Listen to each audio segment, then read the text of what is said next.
بعض محدثین کا یہ موقف ہے کہ یہ حضور کے ہاتھوں کی برکت ہے کہ آپ علیہ السلام نے اپنے مبارک ہاتھوں سے وہ ٹہنیاں لگائیں اور اس کی وجہ سے ان کے عذاب میں تخفیف ہو رہی ہے.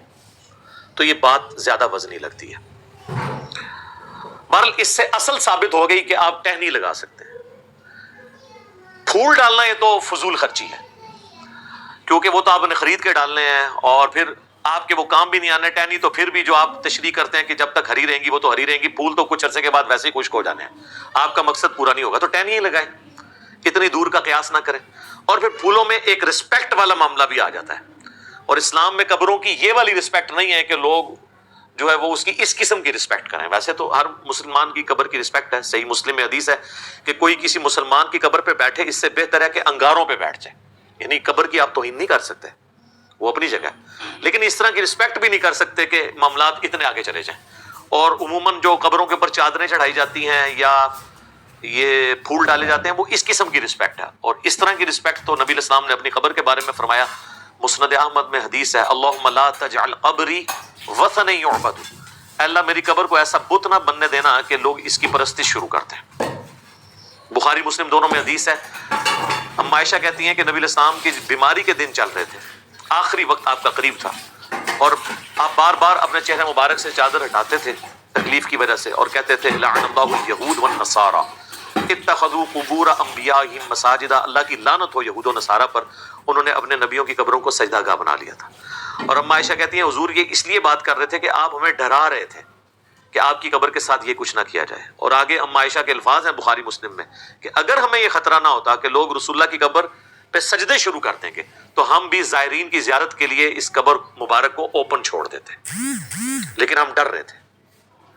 تو اس طرح کی رسپیکٹ نہ ہو کہ جس میں معاملات بہت آگے چلے جائیں. باقی یہ درست ہے کہ آپ ٹہنی لگا سکتے ہیں اور یہ سنت مبارکہ ہے, اور حضور کی میں تو سمجھتا ہوں ہاتھوں کی برکت ہے. اس کو سپورٹیو حدیث بھی ہے بخاری اور مسلم دونوں میں.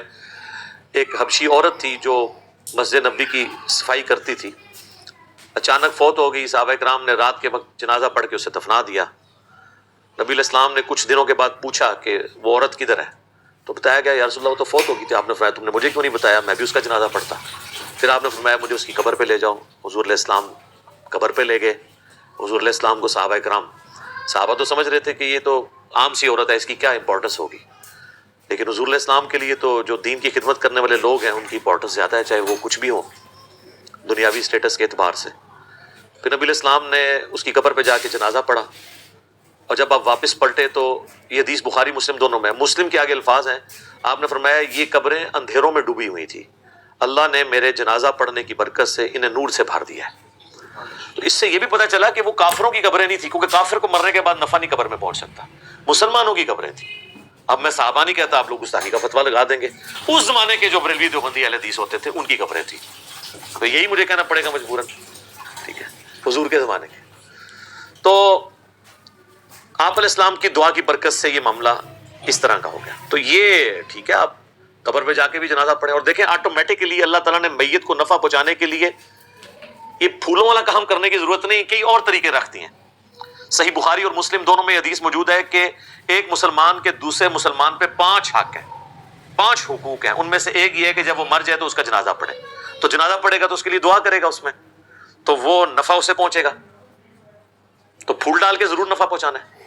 پھر سنن ابی داؤد میں حدیث ہے جب اپنے بھائی کو دفنا چکو تو اس کی قبر پر کھڑے ہو کر دعا کرو, قبر کے اندر جو سوالات ہیں ان کے جوابات میں استقامت کے لیے, یہ بھی اس کے لیے نفع ہے.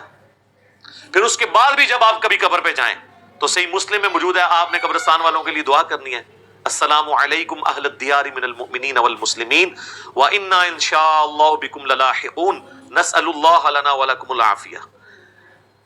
اے جو مسلمان مومنین اور مسلمین یہاں پہ جتنے بھی لوگ دفن ہو, تم پر سلامتی ہو. ہم بھی اللہ نے چاہا تو عنقریب تمہارے پاس آنے والے ہیں مر کے. ہم اللہ کے حضور تمہارے لیے اور اپنے لیے عافیت کا سوال کرتے ہیں. تو یہ دعا کا بھی نفع ہے. وہ آپ نے قبرستان جب بھی جانا ہے دعا کرنا ہے تو وہ بھی نفع اس کو پہنچ رہا ہے. اس کے علاوہ کچھ رسومات ہیں وہ بھی صحیح ہے. جس طرح صحیح مسلم میں حدیث ہے کہ حضرت عمر بن عاص کی جب موت کا وقت قریب آیا تو بڑی لمبی وہ حدیث ہے, وہ یوٹیوب پہ میرا کلپ بھی ہے, عمر بن عاص کی موت. تو اس میں وہ کافی دردناک حدیث ہے. اس کے اینڈ پہ الفاظ ہیں جب میں مر جاؤں تو میری میت کے ساتھ کوئی نوحہ کرنے والی عورت نہیں لے کے جانی ساتھ، نہ کوئی آگ لے کے جانی ہے، اور جب مجھے دفنا چکو تو میری قبر پر پانی چھڑک دینا۔ تو اس سے پتہ چلا کہ قبر پہ پانی چھڑکنا سنت ہے، سنت ہے۔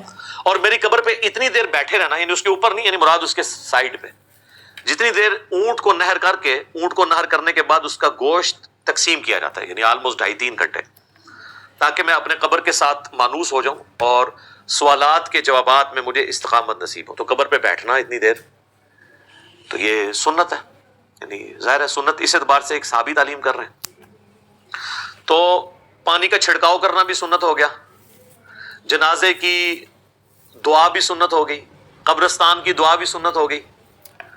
اور سورۃ الحشر میں تو اللہ تعالیٰ نے کیٹاگوریکلی فرمایا ربنا اغفر لنا ولاخواننا الذین سبقونا بالایمان، اہل ایمان کی نشانی ہے کہ وہ اپنے سے اگلے جو لوگ گزر چکے، مر چکے، ان کے لیے دعا کرتے ہیں۔ تو وہ تو ہم عام دعاؤں میں بھی ہمارا حصہ ان تک پہنچتا رہتا ہے، وہ ہم نے دعا کرنی ہے ہر صورت میں۔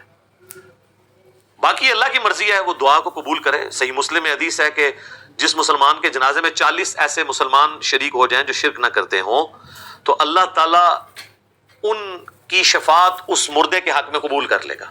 اب یہ اللہ کی مرضی ہے، قبول کرے یا نہ کرے۔ بخاری مسلم دونوں میں حدیث ہے کہ عبداللہ ابن ابی جب مرا ہے، حضور علیہ السلام نے اپنا کرتا مبارک کفن کے طور پہ اسے دیا، چونکہ اس کا بیٹا صحابی تھا، نبی علیہ السلام کے اخلاقیات تھے۔ اپنے مبارک ہاتھوں سے اسے قبر میں اتارا، جنازہ پڑھایا، اپنا تھوک مبارک اس کے منہ میں ٹپکایا، لیکن اینڈ رزلٹ یہ ہوا کہ سورہ توبہ میں آیات نازل ہوئی کہ آپ 70 دفعہ بھی ان کے لیے مغفرت کی دعا کریں، ہم قبول نہیں کریں گے، اور آئندہ نہ تو آپ نے ان کا جنازہ پڑھنا ہے اور نہ کسی کی اس طرح کے بندے کی قبر پہ آپ نے کھڑے ہونا ہے۔ تو وہ اللہ کی مرضی کسی کو نفع پہنچائے یا نہ پہنچائے، اس طرح دعا زبردستی کے ساتھ نہیں کر سکتے۔ بخاری مسلم دونوں میں حدیث ہے، نبی علیہ السلام کا ایک غلام تھا مدعم، جو آپ علیہ السلام کہ اونٹ کا کجاوا کسا کرتا تھا، سفر و حضر میں آپ کو وضو کرواتا تھا، آپ کے ساتھ ایک اٹیچ تھا۔ جب مر گیا خیبر کے موقع پر ایک نامعلوم تیر اسے لگا، کوئی دشمنوں کی طرف سے تیر آیا تو لگ گیا، وہ شہید ہو گیا۔ تو صحابہ نے کہا کہ ہم تو اس کو جنت کی بشارت دیتے ہیں، کتنا خوش نصیب ہے یہ۔ تو نبی علیہ السلام فرمایا تم اس کی جنت کی بات کر رہے ہو، اور مجھے اللہ نے دکھایا کہ اس نے مال غنیمت سے صرف ایک چادر چوری کی تھی جو آگ کی اس کے اوپر ڈال دی گئی ہے۔ اب دیکھیں، یعنی اس سے آپ کو پتہ چل گیا صحابہ کرام کو وہ چادر نظر نہیں آئی، تو آپ کے باپوں کو کسی کی آخرت کیسے پتہ چل سکتی ہے؟ کشف القبور اور وہ پتہ نہیں کیا کیا کلیم کرتے ہیں۔ تو حدیث کے الفاظ ہیں، بعض اصحاب نے اگر کوئی ایک رسی بھی یہ سمجھ کے اٹھائی تھی کہ اس کی تو مال غنیمت میں اتنی ورت نہیں ہے، وہ اپنے گھر میں گئے اور واپس لا کے وہ مال غنیمت میں جمع کی کہ کہیں یہ رسی نہ آگ کی بن کے ہمارے اوپر آ جائے۔ تو اس سے اندازہ کریں کہ نبی علیہ السلام کی صحبت میں رہنے والے اگر کسی شخص سے بھی کوئی معاملہ مس ہینڈل ہوا ہے تو اللہ تعالیٰ نے تو اس کا لحاظ نہیں کیا۔ آپ لا کہتے رہیں جو کچھ بھی ہیں تیرے محبوب کی امت سے ہیں، جو محبوب کے ساتھ ڈائریکٹ اٹیچ تھے نا، ان کو بھی اپنے کیے ہوئے اعمال کا انجام بھگتنا پڑا ہے۔ باقی اللہ کی مرضی کسی کے حق میں دعا قبول کر لے، تو وہ اس قسم کی جو رسومات ہیں وہ دعاؤں کی شکل میں جتنے معاملات ہیں وہ تو ٹھیک ہیں۔ اس طرح قبر کے اوپر چادر ڈالتے ہیں تو یہ تو کوئی ثابت نہیں ہے۔ صحیح مسلم میں حدیث ہے کہ نبی علیہ السلام کی قبر میں سرخ رنگ کی چادر بچھائی گئی تھی، آپ کے جسم مبارک اور مٹی کے درمیان، تاکہ یعنی وہ مٹی نہ لگے جسم مبارک اور کفن کو۔ تو وہ یہ جو انہوں نے ایک عقیدہ گھڑا ہوا ہے نا المحنت کے اندر، دیوبندیوں نے، بریلوی بھی مانتے ہیں کہ وہ حصہ زمین جو حضور کے ساتھ ٹچ کیے ہوئے ہے، سر کوئی حصہ زمین ٹچ نہیں کیا، وہ بیچ میں سرخ چادر ہے اور اس کے بعد کفن بھی ہے۔ تو آندہ وہ کہا کریں کہ وہ سرخ چادر اور وہ سفید کفن جو حضور کے ساتھ ٹچ ہوا ہوا ہے، اس کے بارے میں بھی کچھ چیز بنائے ہیں۔ ہم تو انجین نہیں کریں گے، میں اس پہ بھی ایک ڈیٹیل ویڈیو بناؤں گا کچھ عرصہ صبر کرنے کے بعد انشاءاللہ تعالی، جب انہیں دیا ہوا جو ایک اللہ کی طرف سے ایک سمجھ لیں زخم خشک ہونے لگے گا، تو پھر دوبارہ سے ہم انشاءاللہ تعالی ان کے بزرگوں کے عقائد کی انجینئرنگ کریں گے قرآن و سنت کی روشنی میں۔ تو قبر کے اندر آپ چٹائی بچھا سکتے ہیں، یعنی اس کو میت کو مٹی سے بچانے کے لیے، یہ بالکل درست ہے۔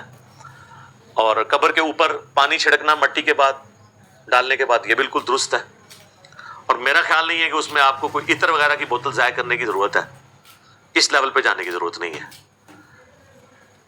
پھولوں کا جہاں تک معاملہ ہے وہ تو کوئی اس طریقے سے ثابت نہیں ہے. اب وہ جس طریقے سے قیاس کر رہے ہیں تو وہ پھر قیاس ملٹیپلائی ہوتا جائے گا, اور مجھے اس کی کوئی لاجک سمجھ نہیں آتی, کیونکہ اس میں فضول خرچی والا عنصر بھی اور قبر کی ایک ضرورت سے زیادہ تعظیم والا معاملہ بھی آ جاتا ہے, جو اس میں فٹ نہیں بیٹھتا. خصوصاً ہمارے معاشرے کے اندر تو آپ کو پتا ہے کہ یعنی 10 چیزیں ہوتی ہیں تو ایک بندہ آ کے صفر لگا کے اسے 100 بناتا ہے, ایک اور آ کے اسے 1000 بناتا ہے, اور ایک نہ ختم ہونے والا ایک سلسلہ شروع ہو جاتا ہے. یہاں ہم یہ رسک نہیں لے سکتے کہ لوگوں کو اپنے اپنے معاملات کرنے کی اجازت دیں. یہاں تو لوگ قبروں پہ اذانیں دے رہے ہیں. ایسے ہی بالکل صحیح بولا. یعنی اگر قبر پہ اذان ہوتی تو نماز جنازہ سے پہلے اذان ہو جاتی نا, وہ تو نماز تھی, اس سے پہلے اذان نہیں ہوتی. جب نماز جنازہ سے پہلے اذان نہیں ہے تو قبر کے اوپر اذان کہاں سے؟ پھر میت کے ساتھ جاتے ہوئے وہ لا الہ الا اللہ اونچی آواز میں پڑھتے ہیں. آپ اگر کہہ دیں کہ یہ ثابت کیوں کہتے ہیں, آپ کلمے کو نہیں مانتے. ٹھیک ہے, آپ دیکھیں کہ کس کس قسم کی چیزیں ساتھ جوڑی ہوئی ہیں.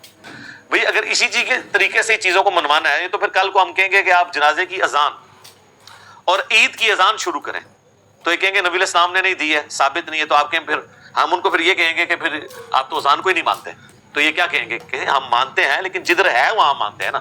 تو سر ہم بھی وہیں پہ اذان مانتے ہیں جہاں پہ ہے, اور پھر بلکہ وہ انگلی رکھ کے وہ فقہ حنفی کی کتابوں میں دیوبند اور بریلوی دونوں کے بزرگوں نے لکھا ہوا ہے کہ آپ انگلی رکھ کے تلقین کریں. وہ جو ڈاکٹر تعلق قادری صاحب کی ویڈیو بھی آئی تھی کہ پڑھ بیٹا, طاہر بیٹا پڑھ, پھر وہ کہہ رہے ہیں کہ آپ لوگ دور ہو جائیں, فرشتے آنے والے ہیں یہاں پہ. ٹھیک ہے نا جی. تو بس اس طرح سے چیزیں ان لوگوں نے بنا دی ہیں. اب کیا کیا جائے؟ اس طریقے سے کسی کو کوئی نفع نہیں پہنچایا جا سکتا زبردستی دھونس کے ساتھ. میت کے لیے دعا کریں. صحیح مسلم میں حدیث ہے کہ مرے ہوئے شخص کو, میت کو صرف 3 چیزوں کا ثواب پہنچتا ہے. نمبر 1 صدقہ جاریہ, اس نے اپنی زندگی میں کوئی ایسا کام کیا جو بعد میں بھی جاری ہے. کسی نے کوئی مسجد میں پنکھا لگوا دیا, کوئی چٹائی بچھا دی, اور وہ بعد میں بھی لوگ اس سے نفع اٹھاتے ہیں. قرآن ترجمے والے رکھوا دیے مسجد کے اندر. دوسرا فرمایا علم کی بات, جیسے امام بخاری نے صحیح بخاری لکھی, امام مسلم نے صحیح مسلم. قیامت تک لوگ اس علم سے نفع حاصل کریں گے تو امام بخاری امام مسلم کا آٹومیٹکلی ثواب مل رہا ہے. اور تیسرا فرمایا نیک اولاد جو اس کے لیے دعا کرتی ہے اس کا بھی ثواب ملے گا. صدقہ اور خیرات کا بھی ثواب ملتا ہے. وہ سنن نسائی میں حدیث ہے. ایک پورا ایک ٹاپک ہے, میں نے اس کے اوپر ایک ڈیٹیل لیکچر ریکارڈ کروا دیا ہے, اصال ثواب کے 10 طریقے, جس میں نے بتایا کہ اس طریقے سے آپ میت کو نفع پہنچا سکتے ہیں. اس میں میرے بھائی یہ پھولوں والا معاملہ کہیں پہ نہیں آتا. اس کے ساتھ جتنی جڑی ہوئی چیزیں وہ جان بوجھ کے میں ڈسکس کر دیتا ہوں تاکہ معاشرے کے اندر جو بدعات ہے نا وہ کلیریفائی ہو جائے. ادروائز تو جس کا جو دل کرتا ہے نا وہ اس کے ساتھ. ابھی تو بلکہ ایک اگلی بدعت بھی شروع ہو چکی ہے. اب تو میت گھر میں رکھی ہوتی ہے نا, وہاں پہ بھی لوگ اس کے گرد دائرہ بنا کے تو کلمہ پڑھنا شروع کر دیتے ہیں. اور بعض اوقات اس شخص کی میت کے اوپر کلمہ اور قرآن پڑھ رہے ہوتے ہیں جس نے پوری زندگی قرآن کھول کے خود نہیں دیکھا ہوتا. تو اللہ تعالیٰ کو آپ کے اس قرآن پڑھنے سے کیا انٹرسٹ ہوگا جس شخص نے اپنی زندگی میں قرآن کو سیریس نہیں لیا. باقی دعا کریں, اللہ سے امید رکھیں, حسن ظن رکھیں کہ اللہ تعالیٰ اس کے لیے کوئی عافیت والا معاملہ فرمائے گا. لیکن ہمارا کام ہے ان چیزوں کو ہائی لائٹ کریں تاکہ اگر کسی کی اصلاح کا کوئی پہلو نکلتا ہو تو نکلے. باقی دعاؤں زبردستی کے ساتھ تو ہم چیزوں کو بنوا نہیں سکتے. تو میں نے یہ ایک اوور آل ایک چیزیں کلیئر کر دی.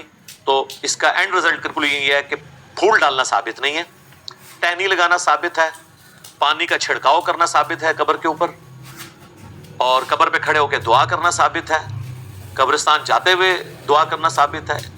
تو یہ وہ ساری چیزیں ہیں جو میت کو نفع پہنچانے کے لیے, کیونکہ اینڈ رزلٹ لوگ یہ سمجھتے ہیں کہ ہم نے اس پھول کے ذریعے اس کو نفع پہنچانا ہے, تو وہ پھر جس طریقے سے نفع بتایا گیا اسی طریقے سے آپ کو پہنچانا ہوگا. جی تو ناظرین, جب ہم اسلامک پریکٹس کو سمجھتے ہیں تو ہماری ساری لائف میں ایک روشنی سی آ جاتی ہے. قبر پر پھول چڑھانا, چادر یا احسال ثواب جیسے عمل پر اگر سنت کی روشنی میں عمل کیا جائے وہ ہمارے لیے بہت ہی زیادہ بینیفیشل ہوگا. لیکن اگر ہم ان چیزوں کو بس روایات اور رواج کو ہی فالو کرتے رہیں گے تو اس کا ہمارے دین سے کوئی تعلق نہیں.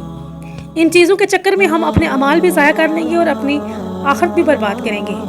اگر آپ کو آج کی باتیں سمجھ آئی ہوں تو آپ لوگوں نے اس ویڈیو کو لائک بھی کرنا ہے اور اپنی دعاؤں میں ہمیں بھی یاد رکھنا ہے, اور اس سچائی کو اپنے دوستوں کے ساتھ لازمی شیئر کیجیے گا. آج کی ویڈیو صرف یہیں تک. کل ملتے ہیں ایک نئی ویڈیو میں ایک نئے ریئیکشن کے ساتھ. اپنا بہت خیال رکھیے گا. اللہ نگہبان.